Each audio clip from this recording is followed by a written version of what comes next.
Wali Kota Makassar Mendafri Arifuddin mengumpulkan jajaran direksi dan Dewan Pengawas atau Dewas Perusahaan Daerah atau Perusda Kota Makassar. Pertemuan ini bagian dari tahapan evaluasi Perusda yang dilakukan Mendafri di awal periode kepemimpinannya. Agenda ini berlangsung di Tianjin Sipakel BE Balai Kota Makassar, Jalan Ahmad Yani pada Jumat 14 Maret 2025. API pada momen tersebut menyampaikan bahwa harapannya kepada badan usaha milik daerah atau BUMD ini sangatlah besar. Perusahaan daerah harus mampu memberikan sumbangsi untuk pendapatan daerah.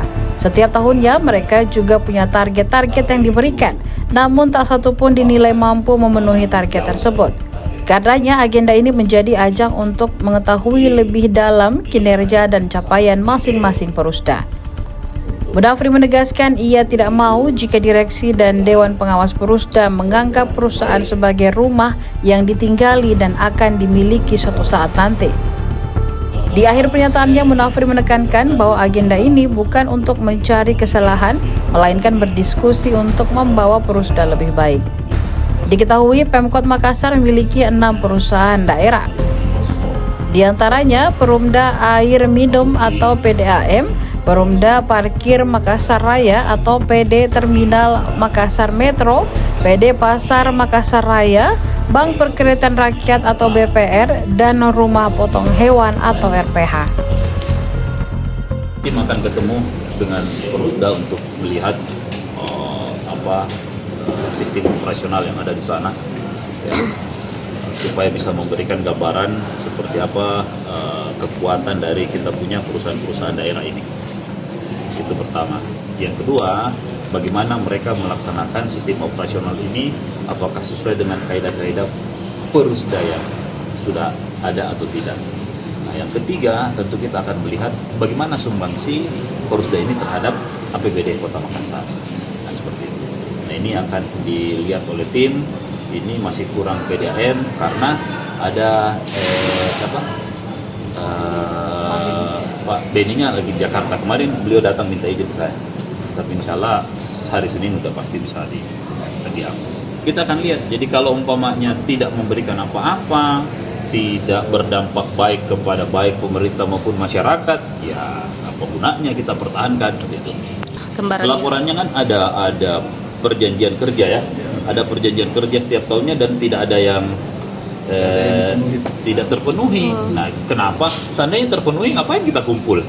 Dari segi dividen pendapatan, Pak, ya? Iya. Kan target itu ujungnya. Berarti kan ada sesuatu, kalau mau sini. Pada saat Anda menentukan target, kan harus Anda kejar target itu. Lalu kalau tidak terkejar, nah ini apa masalahnya? Nah, itu yang kita tahu. Sakitkah? Ya? Atau ada perubahan peraturan kah? Atau apakah gitu. Nah, ini yang kita mau tahu, kenapa target-target itu tidak terrealisasi, kenapa capaian-capaian itu tidak bisa terwujud gitu. Jadi gini, persoalan kan ada pengawasnya, ada direksinya. Kalau umpamanya persoalan itu datang dari personal atau dalam hal ini dalam sumber daya manusianya yang bermasalah, ya masa mau dipertahankan? Yang kedua, kalau sumber dayanya yang ada di dalam sejarah direksinya tidak bisa, kenapa Dewan Pengawasnya tidak mengontrol ini? Hasil evaluasinya nanti akan diumumkan, Pak? Iya, pasti. Setelah pasti. Evaluasi Pasti. Akan diputuskan bagaimana struktur. Iya, pasti itu struktur pasti. barunya. Pasti. Ya. Berapa lama, Pak? Iya. Saya tinggal tunggu dari tim seperti apa mereka melakukan ini. Tapi kalau saya sih lebih cepat itu juga. Pak, dari 6 Perusda yang ada ini, dari evaluasi awal kita lihat itu yang kinerjanya paling payah itu? Saya nggak tahu, karena ada yang memang cuma bertahap saja bertahan, seperti BPR itu cuma 1, Rumah Potong Hewan sudah tidak beroperasi. Nah, seperti itu. Ada yang beroperasi tapi juga tidak maksimal. Nah, ini yang kita butuhkan. Apa yang menjadi, lagi-lagi saya sampaikan, apa yang menjadi target awal lalu tidak sesuai dengan realisasi, ya tentu kita bertanya apa penyebabnya. Penyebab inilah yang kita mau tahu apa yang menjadi masalah. Download Tribun X sekarang, menghadirkan lokal menjadi Indonesia.